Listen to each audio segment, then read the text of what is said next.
आपको याद है बचपन में वो कौन सा खेल था जो आपको सबसे ज्यादा पसंद था? कबड्डी, कंचे, गिल्ली, कैरम, पासे, क्रिकेट, लगोरी, पतंगबाजी, सांप सीढ़ी, मंकला खेल, खो खो, छुपन छुपाई। हमारे पास खेलों की एक लंबी सूची है, लेकिन एक ऐसा खेल है जो हम सभी खेलना पसंद करते थे। वो खेल जो हम नदी, तालाब, झील, कुएं और बारिश में खेला करते थे। हमारे पूर्वज किसान थे और हमारे शरीर पर लगी गीली मिट्टी हमें अच्छी लगती थी। लेकिन हमारी आने वाली पीढ़ी उस पानी के लिए तरसेंगी जिसमें हम खुशी खुशी खेला करते थे। आपको यकीन नहीं होगा, पानी की कमी के चलते महाराष्ट्र के लातूर जिले में टकराव को नियंत्रित करने के लिए धारा 144 लगाई गई थी। इसके अंतर्गत पानी के स्रोतों के निकट लोग समूह में नहीं खड़े हो सकते। क्या आपको मेरी बात समझ में आई? थोड़े समय में वो जगह जहां हम मस्ती से खेला करते थे लड़ाई का मैदान बन जाएंगे, जहां शहर के लोग पानी के लिए लड़ाई करेंगे। हम इस तथ्य से कैसे इनकार कर सकते हैं, आने वाले समय में राज्य और देश आपस में लड़ाई नहीं करेंगे। क्या हमारे पूर्वज जानते थे कि हमें पानी को खरीदना भी पड़ेगा? क्या उन्हें यकीन होता?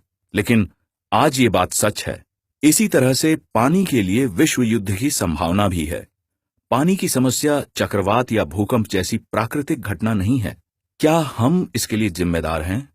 पेड़ों की जड़ें नदियां और धाराएं बनाने के लिए पानी को सहेजती है। अगर हम पेड़ों को काट दें तो बारिश का पानी कहां जाएगा? समुद्र में, जहां वो किसी काम का नहीं रहेगा।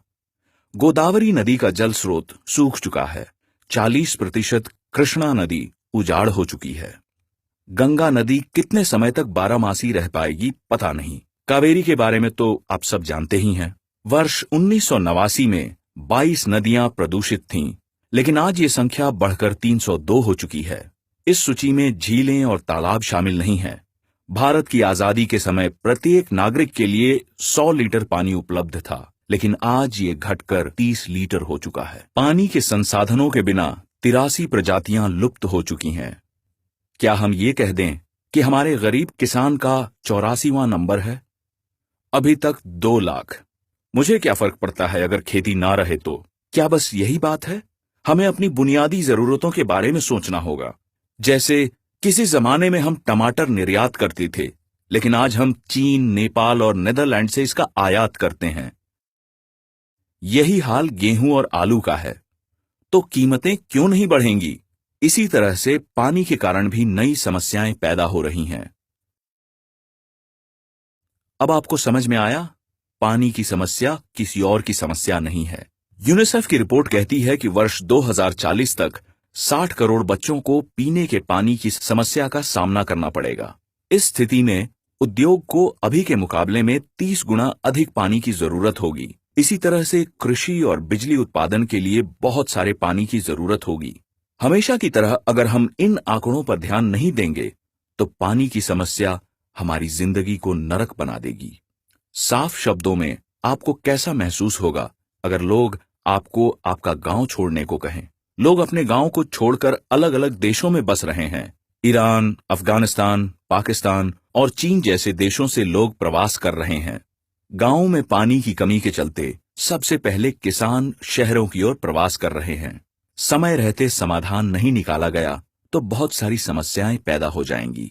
आपात स्तर पर शहर जरूरतों को पूरा नहीं कर पाएंगे। हम कहां जाएं? क्या हमारे आंसू सूखी नदियों को भर सकते हैं? अब हम क्या कर सकते हैं? एक ही तरीका है और वह है वृक्षारोपण। बड़ी नदियों के दोनों किनारों पर 1 किलोमीटर और छोटी नदियों के किनारों पर आधा किलोमीटर दूर तक पेड़ लगाएं। ऐसा करने का अधिकार केवल सरकार के पास होता है। आइए साथ मिलकर इस समस्या के बारे में सभी को बताएं ताकि सरकार इसके लिए कोई कदम उठाए। हमारी नदियां जो हमारी जीवन रेखा है, उनको जीर्णोद्धार के साथ आइए अपना भविष्य सुरक्षित करें। मत भूलें, हमारे पूर्वज किसान थे और गीली मिट्टी हमें कितनी पसंद थी। अगर हमने इस समस्या का समाधान नहीं निकाला तो हमें अपनी मातृभूमि से रिफ्यूजियों की तरह जाना पड़ सकता है। हमारे आने वाली पीढ़ी हमें माफ नहीं करेगी। सोचने का समय चला गया। बिना सुरक्षित पीने के पानी के हर 21 सेकंड में एक बच्चा मर रहा है। क्या पानी बहुत तेजी से कम हो रही है? नहीं। This is a campaign to raise awareness that our rivers are depleting. Everyone. When I say everyone who consumes water must rally for rivers.